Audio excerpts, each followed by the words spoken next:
Sorry, I'm sipping warm tea. Ugh, with dog hair in it. Jesus.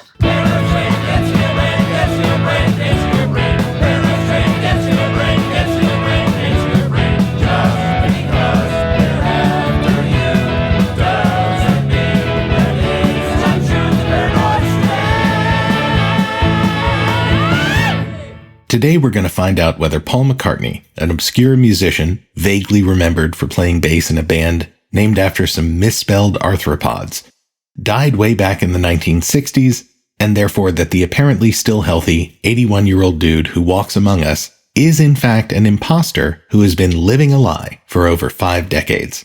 It's the first musical edition of our classic series, Paranoid Strain Quick Hit. Ooh, a curveball. You come expecting the kickoff of the big new UFO series, and here I am dropping in an episode about some long-ago rock combo that nobody's ever heard of. Truly, the Paranoid Strain has jumped the shark. Surprise, Strainiacs! Welcome to the first Quick Hit about music conspiracies. It's good to hear from Quick Hit Guy again. It's a little-known fact that he is an immortal, immaterial being who coalesces out of the ether only when his voice is needed to conjure a short, punchy, standalone episode to give our audience a sort of audio sorbet between the big, heavy meals that are our grand, sweeping story arcs. That's right, no QAnon, no waiting till next time to get the whole story. It's a Quick Hit. Well, slow down there a bit, Guy. Quick Hit Guy is confused. I certainly intended for this to be a single episode, but it turns out that we had too much clutch conspiracy Beatlemania to cover to limit it to a single installment, so we've split this one into 2 halves. We're calling it a Quick-ish Hit.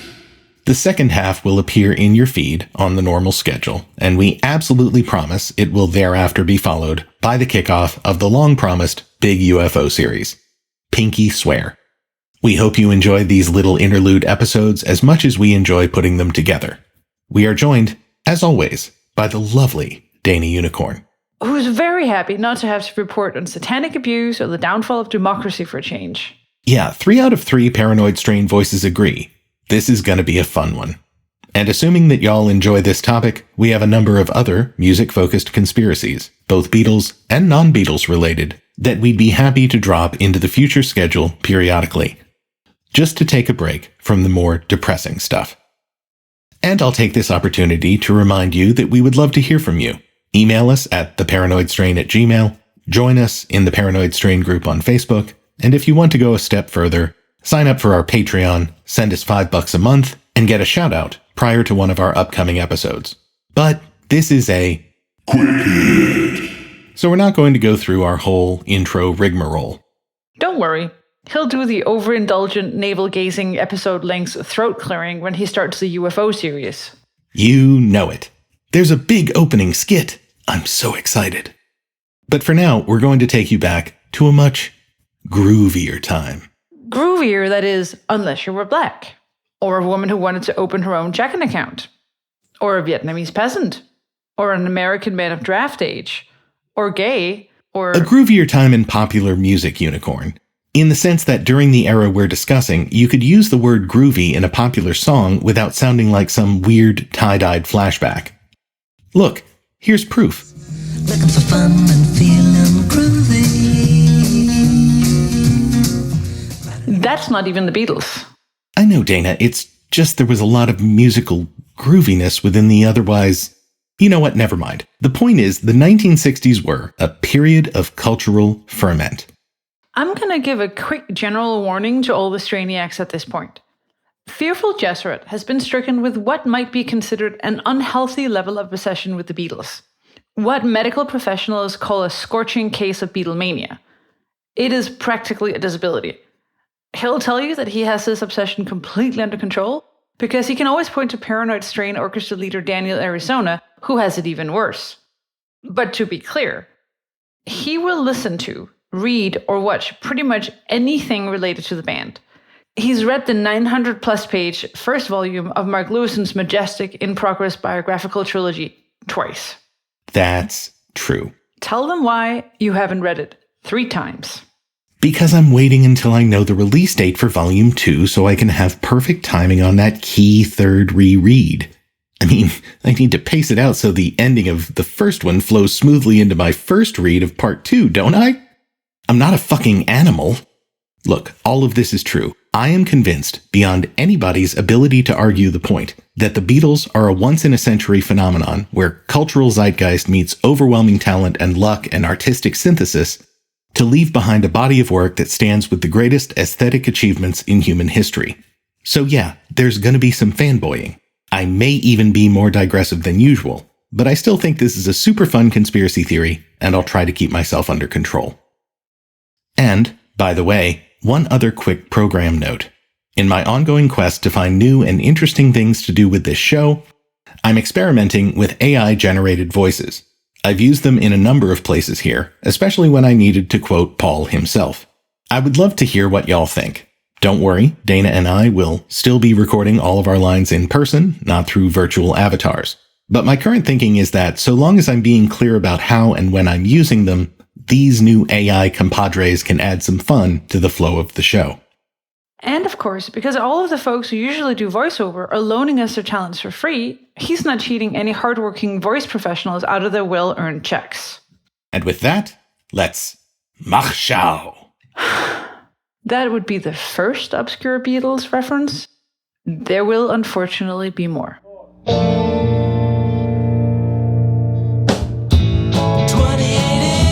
if he survives. James Paul McCartney, he knows what it's like to be dead. Doesn't he? She said, turn me on, dead man, so we can hear your music once again. The first thing to know about this conspiracy theory is, as near as we can tell, there's only one reasonably comprehensive book on the topic. Though a bunch of quality Beatles books cover it briefly, of course.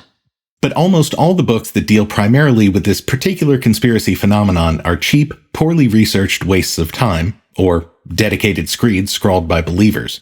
So by default, our main source for this one is Turn Me On Dead Man by Andrew J. Reeve. The book isn't perfect, but it takes its job of chronicling this strange period seriously, and I can safely say this episode wouldn't be nearly as good if we hadn't read it. So if you want more detail on the Paul is Dead stuff, it's genuinely the only game in town. He read some other books, obviously, but as noted, they're mostly just poorly written regurgitations of the stuff carefully and responsibly collected in Reeves' book, so he's not even going to mention them here.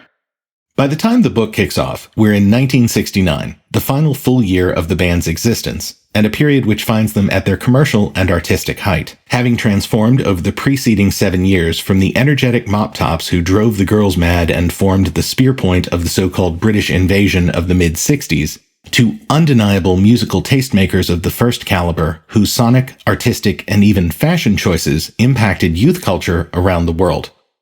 There has never been a group of 4 young people so clearly at the forefront of Western music, and there may never be again.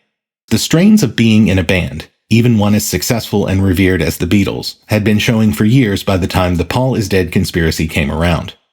The band's irreplaceable manager, Brian Epstein, had died of a drug overdose 2 years prior, and while Paul had struggled mightily to serve as a sort of emotional mortar for the band in his absence, the lads had clearly struggled without Epstein's sharp logistical and business mind, as well as without his unique skills at calming the waters between the musicians' strong egos when needed.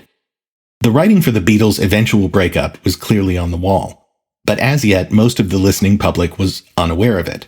And so we come to the first flowering of our conspiracy theory in mass media, which our author Reeve ascribes to Russ Gibbs' Sunday afternoon show on Dearborn, Michigan's WKNR radio.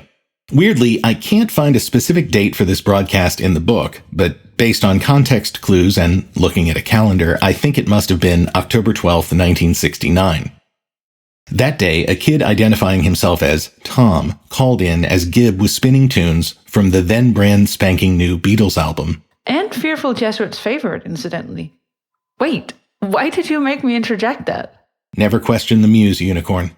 Anyway, he was playing some tracks from the band's majestic Abbey Road swan song when this kid calling himself Tom dialed in to talk about the recent rumors of Paul McCartney's death in a car accident 3 years before, in 1966. Gibb responded with skepticism. These kinds of tales about celebrities' untimely demises were always flying around, but he became intrigued when the caller insisted that all the evidence the DJ would need to convince himself of the rumor's truth could be found in the Beatles' albums themselves. His interest piqued. Gibb had the following exchange with the caller, and by the way, here comes the AI. Did you hear about that? About playing Revolution number 9 backward? No, I haven't heard about that. Well, what you gotta do is play it backwards so you can hear the secret message. Those of you unfamiliar with the more obscure elements of the Beatles' oeuvre may not recall this piece, undoubtedly one of the weirdest things the band ever produced. Not so much a song as a sort of audio collage of repetitive voices and sound effects, put together by John and his life partner Yoko Ono. Here's a brief but representative clip from the middle.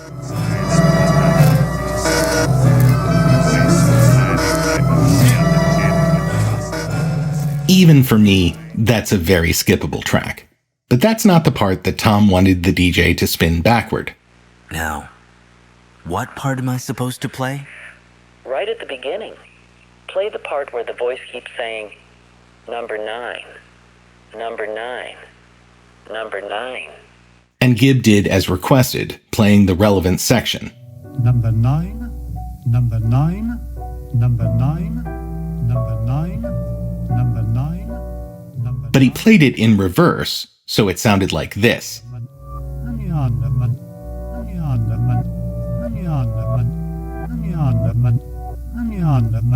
Your mileage may vary, but it sounded to Gibb, and honestly, to me too, as if the reversed voice was clearly intoning, "Turn me on, dead man." Now, as we mentioned when we were talking about the Satanic Panic, In our Mammoth QAnon series. the idea that secret messages were being hidden in records has been a meme in music for the past 50 plus years. And except for a number of deliberate, generally satirical exceptions to the rule, For example, when Weird Al deliberately backmasked Satan Eats Cheese With into one of his 80s era tracks, or the end credits of The Simpsons episode where Paul and Linda McCartney guest starred, which featured a backmasked Paul reciting a really ripping lentil soup recipe over his post-Beatle classic Maybe I'm Amazed. 1 cup of carrots, 1 bagel, freshly chopped pasta. fun fact, at the end of that recitation, Paul mentions, "Oh, and by the way, I'm alive." So except for the deliberate jokes, these apparent backmasked messages are almost always coincidences, as apparently was the case with Turn Me On, Dead Man. But Gibb was already hooked on the mystery. Another fan showed up at the station to invite the DJ to listen to another clue, buried at the end of Strawberry Fields Forever, one of the 2 tracks on arguably the greatest single ever released by human beings. The other side was Penny Lane, written by Paul, unless you believe this conspiracy piffle, in which case I guess it was written by somebody else who sounds exactly like Paul. As requested, Gibb played a clip from the end of the song where a heavily processed John Lennon pronounces,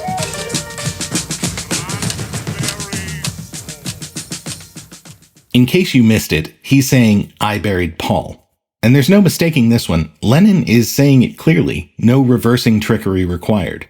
Well, that's kind of weird. Certainly, it would be if that's what Lennon was actually saying, but I lied just now. However much you, or I, think it sounds like he's saying "I buried Paul," he's actually saying cranberry sauce. And how can I be so sure? Because there's an alternate take of Strawberry Fields included on the anthology series of studio outtakes and other material released in the 1990s, where Lennon says exactly the same thing, much more clearly.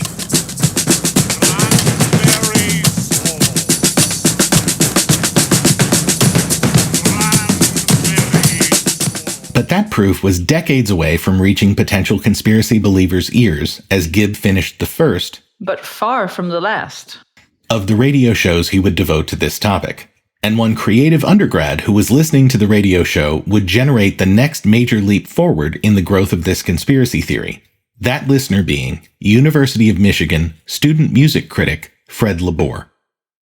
Labor's contribution was his review of Abbey Road for the university's student newspaper, an assignment he transformed into what Labor himself referred to as, quote, the best bullshit I ever wrote, and it only took me an hour and a half.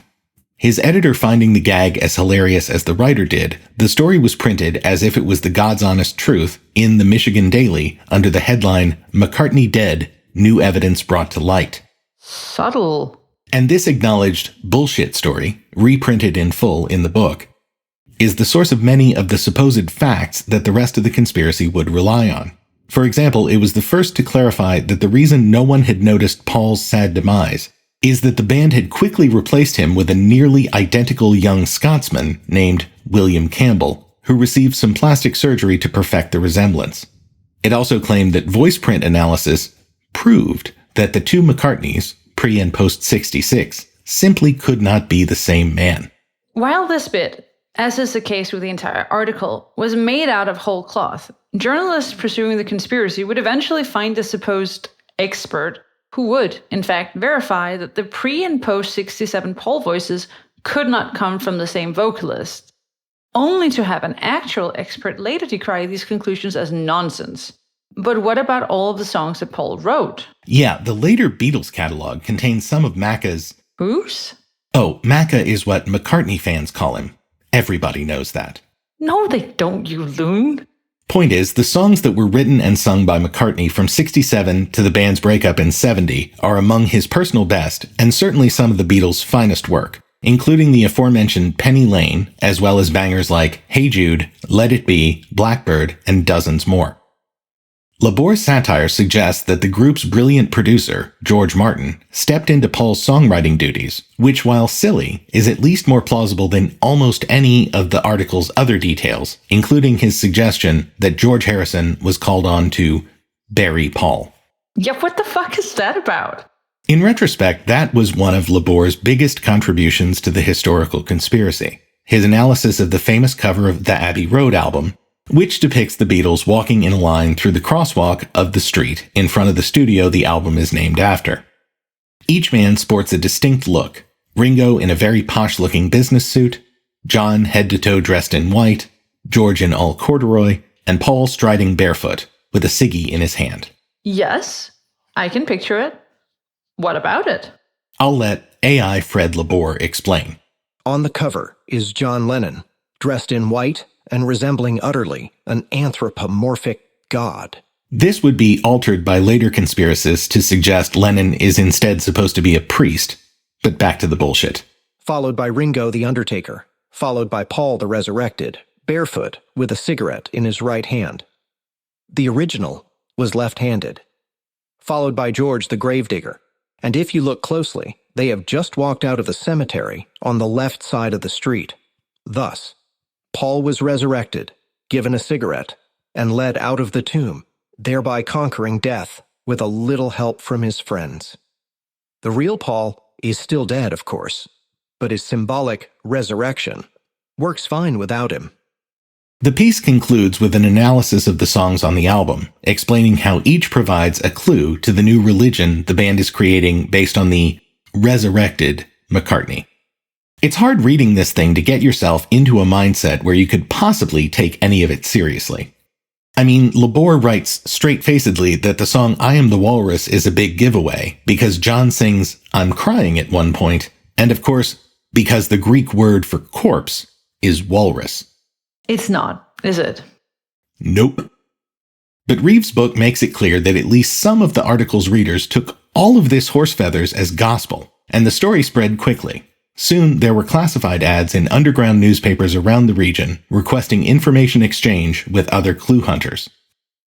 With that, the quest was on, and the Beatles' avant-garde turn in the last several years of their careers offered plenty of weird shit for the seekers to puzzle over. For example, there's the notoriously bizarre 1968 BBC TV movie and album they titled The Magical Mystery Tour, which includes a scene near the end where the gentlemen on the eponymous bus tour are escorted into a burlesque theater where an act calling themselves the Bonzo Dog Doodah Band perform a sort of slow-motion Chuck Berry car crash song homage titled Death Cab for Cutie. Ha, elder millennials. I bet a bunch of you just did a sharp intake of breath. Yes, Obviously, this is the inspiration for the much-lauded rock band's name. It has been a pleasure providing this nostalgic informational jolt. Ben Gibbard and co. aside, the reason we're mentioning this moment is because it's a very prominent Beatles-produced scene that specifically and unequivocally focuses on a fatal car crash.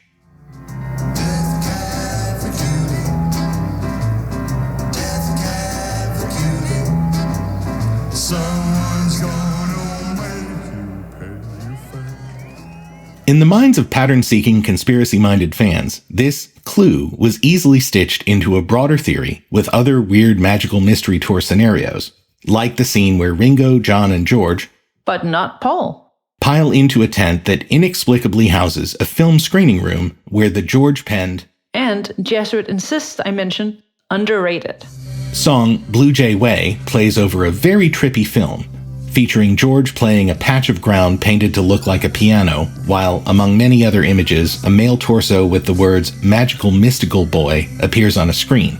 George uses a projector to place a face above the torso on the screen, even as Ringo makes finger scissors to cast a shadow as if he is lopping the head off of said labeled torso image.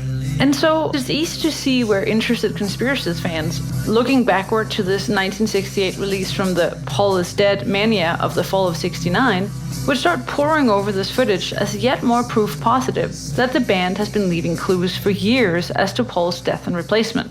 I mean, they metaphorically cut off the head of the magical mystery boy, for Christ's sake. What more proof do you need? Not much, as long as you were high enough.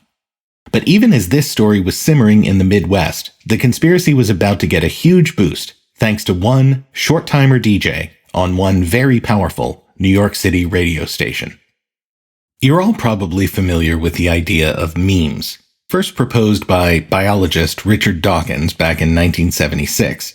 It's an attempt to bring evolutionary principles to bear in understanding what makes some ideas, even those that may be wrong or harmful to believers, perpetuate through our culture like a sort of thought virus.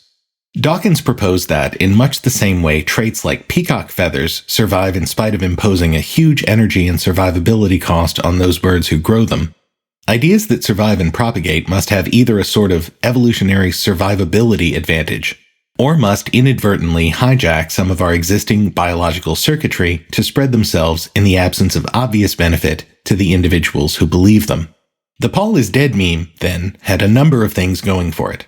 The overwhelming cultural supremacy of the Beatles at the time, for example, and the fact that the four lads were born pranksters, especially John, who delighted in providing nonsensical clues for those who sought deeper meaning in the band's art and lyrics. More on that shortly. But the idea that Paul had died and been replaced with a very talented doppelganger might have remained a regional phenomenon among Midwestern colleges in the pre-internet era of 1969, if it hadn't been for one particular DJ on the biggest rock station in New York. A station that, due to its power, influence, and sheer reach, was the closest thing the US had to a national radio station at the time. The station we're referring to here is WABC.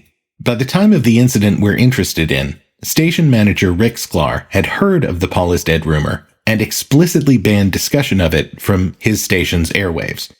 At the same time, a hotshot DJ named Roby Young, who had been hired away from his home station in Miami a year before, had recently received notice that his services would no longer be required on WABC after he finished his current contract in 2 weeks' time. And so, on October 21st, 1969, having completely lost any interest he might have had in following the station's rules, the short-timer DJ spent a solid 22 minutes delivering the key points of the conspiracy before he was unceremoniously yanked off the air and sent packing. And, almost satisfied. It is 22 before the hour at 1 o'clock, WABC chime time. I just got a call from Georgia. Now, this doesn't mean a heck of a lot, except for the fact that the other night I got a call from Indiana, and the whole thing is about one thing. The fact that there's something very strange about the Beatle Paul. The fact that the Beatle Paul may be dead. And I promised myself that I would not say anything on WABC because I'm talking to 40 states right now. And there are a heck of a lot of people listening to this thing. And I'll surely get fired if I say anything unusual. But the fact is, folks, I've been fired anyhow. You will not hear my show after 2 weeks from now. It'll be off the air. And I'm not going to be cut now because it's 12:39 at night and there's nobody standing by to cut the switch. But I'm going to tell you the truth. These kids at Indiana University have mentioned something very strange about Paul. And I am going to give you the things that they have mentioned. And I hope that you will remember that I told you first, because you're going to hear about this. This is making the wire services. This is making all the local radio newscasts across the country. And I know what they're talking about. It seems that there's something strange that happened to the Beatle Paul. If you will look at the Sgt. Pepper's album, the first strange thing... Say what you will about the veracity of Mr. Young's Beatle-related reports, this has to be one of the all-time greatest fuck yous ever issued to a company's management. Johnny Paycheck would be proud. Young's broadcast is the event that truly broke the story nationwide. As Newsweek magazine later reported, the station had received over 35,000 calls by the time Young was yanked off the air, and by the next morning, the rumor had moved to the top of the news at papers and radio and TV stations far and wide. Per Reeve, this overnight NYC broadcast spurred a conversation between the Beatles' public information officer, Derek Taylor, and Macca the next day. Jesuit would like to note that he has no idea, based on the rather iconoclastic notation system that Mr. Reeve uses in his book, how the author purports to have reconstructed this conversation, as the phone call was apparently not recorded at the time. But even taking into account its dubious provenance, and because he thinks it would be fun to do more AI voice stuff, he's going to recapitulate the dialogue as rendered in Reeve's book here, as if it were a perfect transcript. Ladies and gentlemen, meet AI Derek and Paul.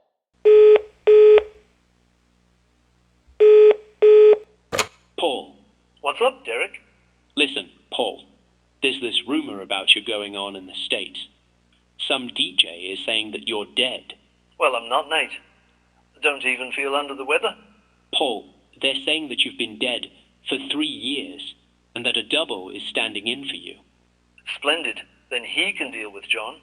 This isn't a joke, Paul. What's the hang-up? It'll fade quickly enough. I thought the same thing myself last week, but now it's getting out of hand.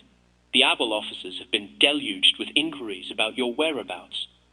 Well, they can keep on inquiring. Because I'm not leaving St. John's Wood to come to Apple, if that's what you have in mind. The album's done and I'm taking a break. Linda and I are trying to raise a family. Paul, if you would just call the press, maybe the New York Times, make a statement. No. In fact, I sort of fancy the idea. It reminds me of James Dean, young man full of promise, cut down in the prime of his life. This is really not the time to indulge in whimsy. I'll do as I see fit. Look, Derek, don't worry about it. Remember when they said the same thing about Ringo during the Australian tour? This is different, Paul. You wouldn't believe the phone calls we've been getting here. I'm sorry about that, but it'll fizzle out in a couple of days. In the meantime, just tell them all the truth. I want to be left alone, in peace, with my family. With Paul completely disinterested in dealing with the rumor, it fell to the overwhelmed public relations staff of the Beatles' Apple Corps Limited to handle the massive wave of phone calls and other requests for comment on this tsunami of nonsense. Simultaneously, U.S. music journalists made their way across the pond to confirm or deny the rumors, and thereby gained first-hand evidence that many of the conspiracy's suggestions, that the notorious Abbey Road cover image crosswalk was across the street from a cemetery, for example, were obviously false, the cemetery actually being a car park, or what normal American English-speaking humans call a parking lot. You're right, Captain America. That is such a clearly superior phrase.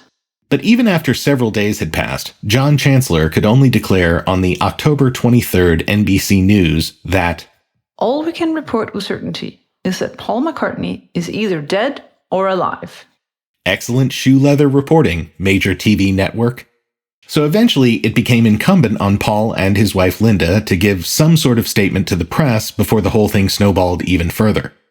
And so it was that the November 7th, 1969 issue of Life magazine featured a cover image of the musician, his wife, and their 2 kids standing in front of Macca's Scottish retreat with the cover line, "Paul is still with us," and featuring an interview in which Paul explained away various pillars of the conspiracy.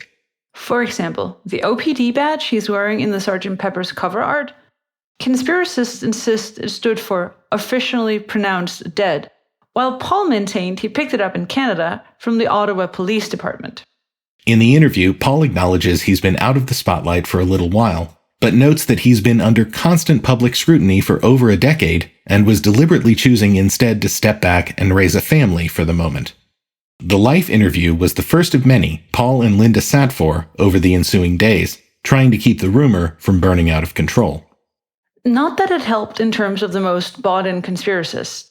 For example, they pointed out that there was a car ad on the other side of the cover photo of Paul, and if you looked through the cover of Life in the right light, it seemed obvious that the car in the ad was positioned to appear directly behind Paul's image on the front side, alluding to the supposed fatal car crash, and therefore putting the lie to the claim that he was still on this side of the grave.